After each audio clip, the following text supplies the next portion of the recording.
चाहिए, अल्लाह ताला से हमेशा वुसअत मांगनी चाहिए, कोशाइश मांगनी चाहिए, उसरत तंगी आजमाइश नहीं मांगनी चाहिए।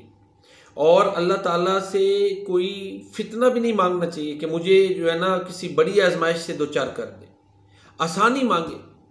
क्योंकि अगर कोई इस तरह करता है तो वो मोमिन की तज़लील का बायस भी बन सकता है। प्यारे नबी करीम जनाब मोहम्मद मुस्तफ़ा सल्लल्लाहु अलैहि वसल्लम के प्यारे साहबी हुज़ैफ़ा रज़ियल्लाहु ताला अन्हु बयान करते हैं कि रसूलुल्लाह सल्लल्लाहु अलैहि वसल्लम ने फरमाया, ला यंबग़ी लिल मुअमिनी अन युज़िल्ल नफ़्सहु, मोमिन को ये ज़ेब ही नहीं देता कि अपने आप की तज़लील करवाए, अपने आप को ज़लील करे। सहाबा किराम रिज़वानुल्लाहि अलैहिम अजमईन ने बड़ी हैरत से पूछा, व कैफ़ युज़िल्लु नफ़्सहु, वो अपने आप को कैसे ज़लील कर सकता है मोमिन? आप सल्लल्लाहु अलैहि वसल्लम ने फरमाया, यतअर्रज़ु मिनल बलाइ लिमा ला युतीक़ु भी, अपने आप को ऐसी मुसीबत से दो चार करे जिसे झेलने की वो ताकत ना रखता हो।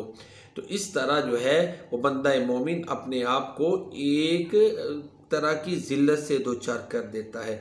लिहाजा जो है वो बहुत ज़्यादा आजमाइशें अल्लाह से मांगना ये दुरुस्त नहीं है। ये कहना कि मैं मुश्किलात का सामना करने पर कादिर हूँ, ये दुरुस्त नहीं है।